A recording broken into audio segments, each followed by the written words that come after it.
Once upon a time, there was nothing at all. There was only darkness, darkness and dust and ash. That's all that was left of the world.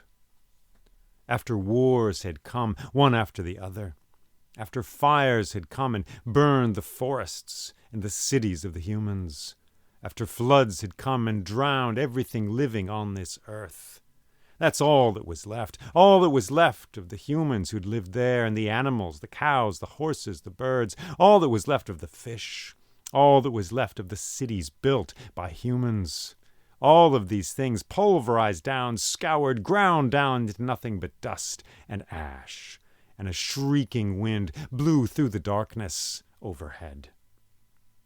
But in this darkness, there was a person, a man. His name was Markandeya. He was a sage who had renounced this life over and over again, had lived many lifetimes on the earth. A sage, a holy man at home with the breath within him, one with the self, the divine self within him, a man who could see the limitless worlds within him and the limitless worlds without, who had hung on, who had witnessed all that is passing, all that happens on this earth. Well, he was all that was left, and he crawled on all fours through this landscape of dust and ash and darkness, as the wind cruelly blew above, as far-off lightning splintered the sky. He didn't know how long he had been crawling. He didn't know how long he would crawl. It seemed it would go on forever. And then one day, if there had been days, he looked and he saw a tree. A banyan tree with green leaves shining in the darkness. He was astounded. He crawled closer, and as he came closer, he looked. There was a boy beneath this tree, a young boy, standing there, wearing rags, but he was smiling. His eyes were shining. He looked down at Markandeya as he approached. He got closer, astounded. He looked up at this boy. The boy smiled. And then he opened his mouth. And as he did so, the wind got louder. The wind curled out of the sky, went this way and that. It ruffled Markandeya's hair. It blew at the tattered rags he wore. It scooped up the dust and the ash around him. He looked up at the smiling face of the boy, and then suddenly the wind held him up, gripped him up, whirled him up off the surface of the earth, up into the darkness, higher and higher, and it seemed the boy was growing larger, for he was soon near his knees, and then he was near his chest, whirling up higher and higher, near his mouth. His mouth opened. There was darkness inside. Markandeya was sucked into that mouth. Boom! He went inside, down the dark tunnel, down, whirling, whirling, whirling, and bam! He landed on the ground. And it was then he heard a bird sing. With his eyes closed, wondering if he was alive or if he was dead, he heard a bird sing, and then another. And then he heard the laughter of children and the rushing of a river. He opened his eyes. He saw blue sky and clouds drifting across it. He sat up. It was true. There were trees. There was a river, children playing on the bank of that river. There was a forest. There was a village. He could see smoke rising from the cooking fires of this village up into the sky. The birds continued to sing. Astounded, amazed, he looked at the grass around him. He looked at the flowers, the trees. He listened to the kind, gentle wind blowing. And then he stood up and walked into that village. And that night he begged in the marketplace of that village. He did this for a while, for many days. He lived off the bread and the fruits that the people would give him, the passers-by would give him. And after a while, he went to the woods and he cut down some wood. And he brought it to the marketplace and sold it there. He became a woodcutter, and he made a living in this way. He did well. And after much time had passed, soon he became a merchant. He built himself a house out of wood from the forest, and he set himself up a shop there, and he did well in that village. And one day he met a beautiful young woman, and they fell in love. And on a perfect day they were married on the side of that river there, and the words were said, binding them together, as the birds sang in the trees. And afterwards there was a feast, and the children laughed and played. And so with this young woman he lived a good life. They had 7 children of their own together. And he lived and was happy sometimes, sad other times. He experienced all the spectrum of emotions there in that village. He was part of that community, and he raised these 7 kids together with his dear wife. And time went on, the wheel of the seasons turning and turning. Finally, he became an old man. Finally, his children had children of their own. He became a grandfather. And when this happened, he went off to see the world. And he journeyed across the deserts and through the forests. He went across the oceans on boats. He saw distant cities where people throw cards down onto tables. He saw chickens and camels and a rhinoceros. He saw elephants. He saw high mountains. He hiked up them. He went through snows and blizzards. He saw funerals. He saw marriages. He saw great parties, arguments, war he saw as well. He saw this world in all its resplendent majesty, every mirror and stone and seed and lute string playing, twanging the song that is infinite, and in which the birds of these days roost and live and sing their songs. So he saw all things in this world. And one day he came back. He returned to his own village, to his own house. And there was his wife to welcome him, and there were his children, and there were his grandchildren as well. And they held a grand feast. And he told all of them all about his travels and about how big the world was and all he had seen out there in other distant lands. And then in the middle of this feast, he said to himself, "How about some mangoes? There's a mango tree in the garden. I left it here when I went off on my journey. Perhaps it's still here. Let's have some mangoes." So he took a wicker basket and walked out of his house and across the garden to the mango tree.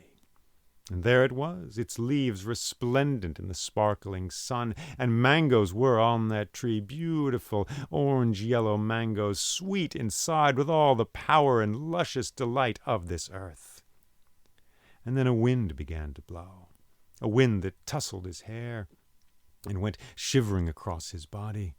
He looked up at that tree, so beautiful. And still the wind blew. It came down, rustled the leaves at his feet, twisted around this way, that way. It began to shriek. He looked up. There were dark clouds in the sky. A storm was coming. He turned to look at his house. Maybe he should go in. But then the wind came curling down. It lifted him up like a great leopard of air, lifted him up, tossed him up into the sky. Higher and higher he went. He looked down. No, he cried. He looked down. There was the mango tree. There was this house. There was the town, the river where the children would play. Higher and higher he went up into the sky, into the dark cloud. And then all was darkness, and he was rising up through a great tunnel, higher and higher, shadows, darkness. He closed his eyes. Boom, he came out. He went crashing down. Bam, he fell down on the ground. And he smelled the dust and the ash. And he opened his eyes and saw only darkness. And lightning shivered far off at the edge of the sky. But lifting his head, he saw the banyan tree, resplendent in the darkness. And at the foot of that tree, there was the young boy. And the boy closed his mouth and smiled, looking down at Markandeya. And then he said, "How did you sleep?"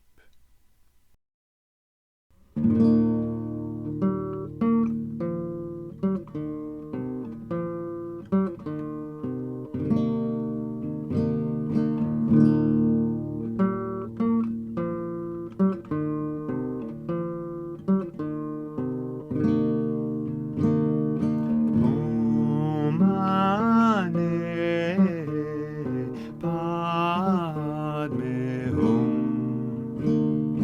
Om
Hey, hey.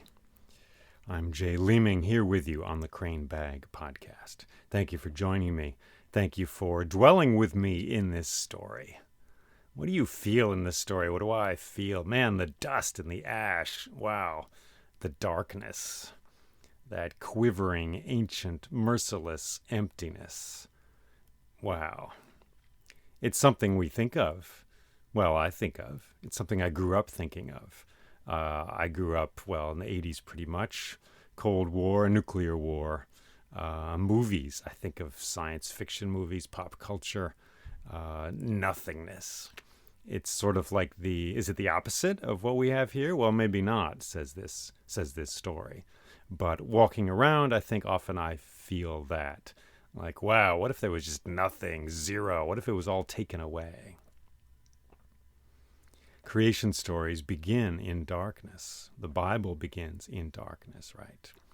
And darkness was upon the face of the waters, right? If I'm getting that right. Darkness, the great womb, the great mother, the great thing we need. I'm recording this in July, and certainly I feel the lack of darkness, The days are long, and at night the sun goes down, and it's like, whoa. The heat's gone, but not only the heat, the light. And our bodies need darkness. We need rest to recover. All those things would start with R-E, replenish, recover, renew. And perhaps the world needs that in its way as well, whether it is winter or whether it is a larger winter. This story talks about a larger darkness, a complete end of everything. It's told in the Mahabharata.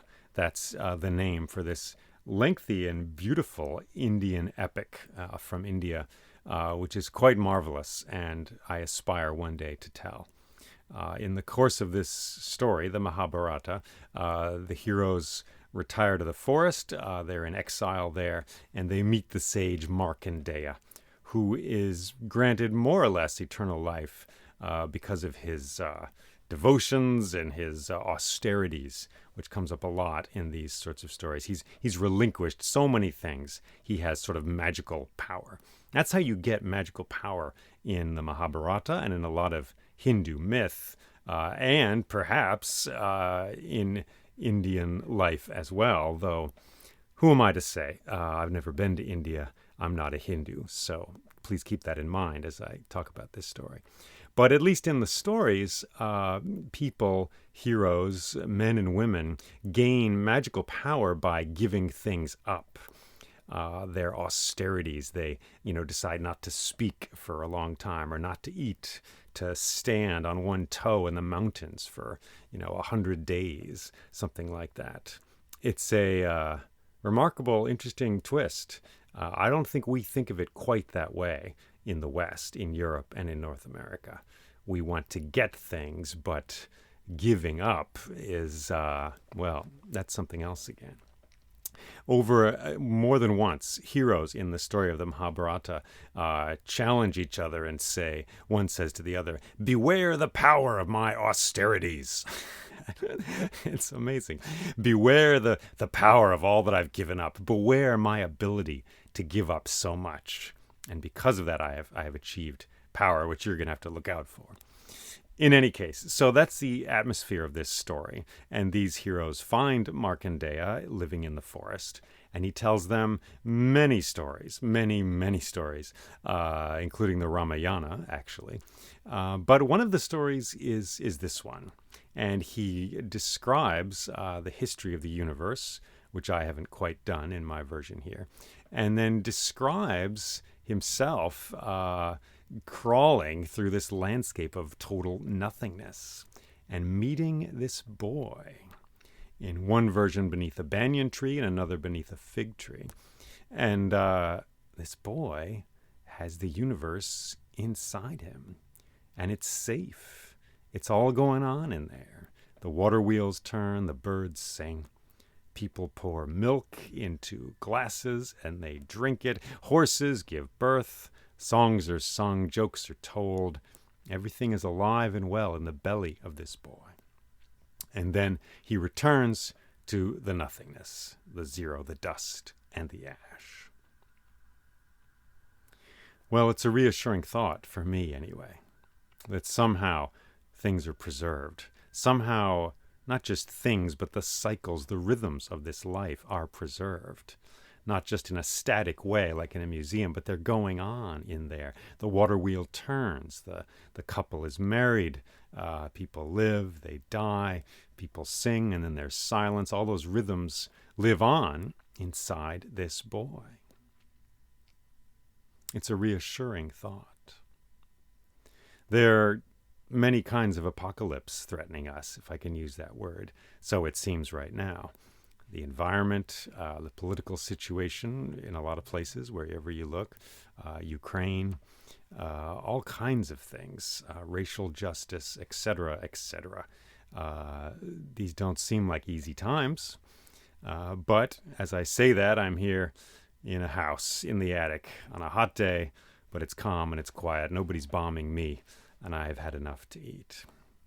But nevertheless, there's this sense, awareness we have of destruction, dark times. People are suffering out there. People are suffering.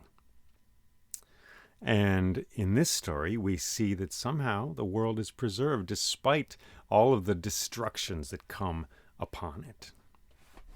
And I don't know about you, but for me, there's a certain voice which says, well, it's all okay then. All right, I don't need to work so hard. God has it taken care of. God, in this case, in the form of this boy. The universe is preserved, no problem. So I can relax a little bit. But I think that's a Western way of looking at this story. I was in Bali, and I think I've spoken about this other times on this podcast. I was struck by the surrender to the divine I saw, as well as, which included working hard. I stayed with Ketut Lier, a medicine man. That's how he described himself, using the American term, usually for Native American holy people, right? But Ketut Lier, and people came to him all the time for help with health issues, all kinds of healing they sought from him. And his son was there, and his grandson was there as well. All of them working, well, the grandson and the son working as doctors, and the son, in any case, also training as a quote-unquote medicine man. Anyway, I spoke with all of them. I spoke with the grandson, who was probably in his mid-20s at the time. And I was impressed, amazed by the way he described his work in the hospital, and how he said something like this. He said, I work very hard to save and heal the patients, but if I'm unable to save them, I know that's the will of God. Yeah, that's what he said. So, that's great. There's nothing wrong with that. But again, in my sort of upbringing, in my sort of world, it's sort of like either God comes down with like lightning and magic and fixes stuff or destroys stuff, or else it's up to us. And the view of this man that I met, as well as of everyone else in this culture, as far as I could tell, was that the will of the divine is at work, but that doesn't let you off the hook. It's not like you can just sit on the couch all day. You still need to do what you need to do, what you're driven to do, what your heart and your mind and your inspiration drives you to do. Whether it is to be a lawyer, to be an artist, to be a writer, to bake a loaf of bread, whatever you're driven to do, that is part of the larger will, I guess, of the divine. So anyway, that's how I react to this story. The universe is in this boy's belly and everything's fine, but at the same time, we still need to struggle and work. And perhaps it is through our troubles and through our feelings of fear and anxiety and worry, feelings which might inspire us to act in some way. It's through those feelings and those actions that whatever we might call the divine will is expressed and made manifest. These are big things. I'm not sure I'm expressing myself clearly, or I'm not sure I'm really getting to it, but I'm just trying to circle around this story and feel some of its healing, I think. There's another version of this story in which Markandeya finds himself on the sea. And in the cosmology, the Hindu cosmology, or one of them, because there are many, which is already a characteristic of Hindu mythology, many stories, in one of the cosmologies, basically, Vishnu, the god, is asleep on the waters of the universe. And he is asleep on the waters, and he is those waters at the same time. He is both. And out of his belly button there blossoms a lotus. And sitting in this lotus is the god Brahma, the creator god. Brahma dreams, and his dream is the universe. It is the world we are in. And of course, this happens in a cyclical way. And Brahma dreams the universe, and every now and then, Vishnu wakes and sleeps through the progress of this. And one dream of Brahma is one sort of cycle of creation. And anyway, Markandeya slips out of the universe, basically, and ends up in the water there and sees this immense sleeping giant, Vishnu, asleep there. Because he's fallen out in one of the dormant periods of the universe when everything is nothingness again, just as in this story we're considering. And he sees the god there asleep on the water. That's the vision granted to him because of his austerities, because of all he has studied and done in his many lives.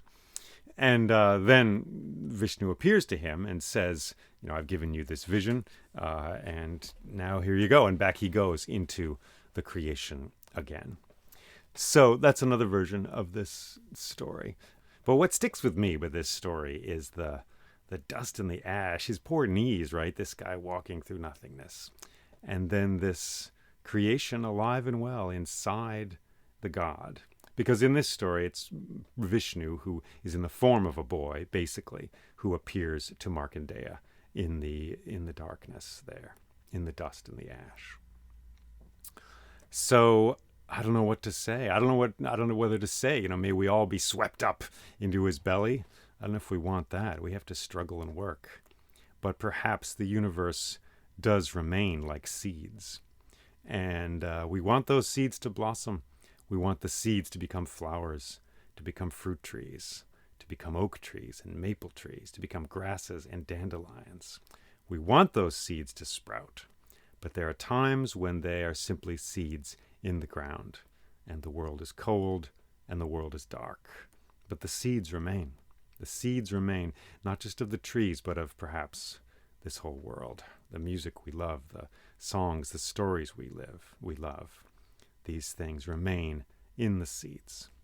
And so in a challenging time, perhaps that can be reassuring to us, even as we struggle and work and laugh. Here's a poem for you.